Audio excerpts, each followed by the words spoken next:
And I think that what we've seen, particularly from the legacy media over the course of the last many years, is that the only types of stories that tend to break into the news are ones with a black victim and a white police officer.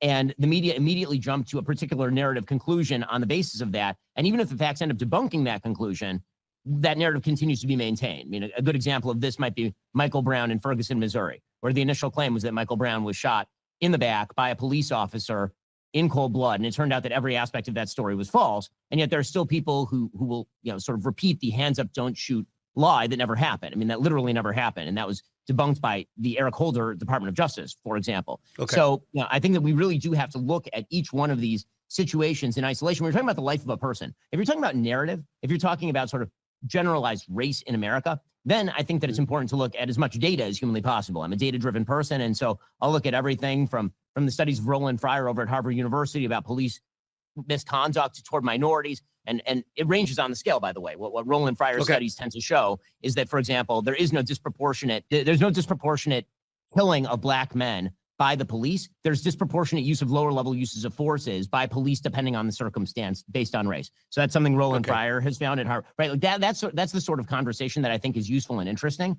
But I think that when it gets telescoped into one particular case, and then that case is used as sort of the meta narrative justifier, that's really negative, and that's really bad for the country.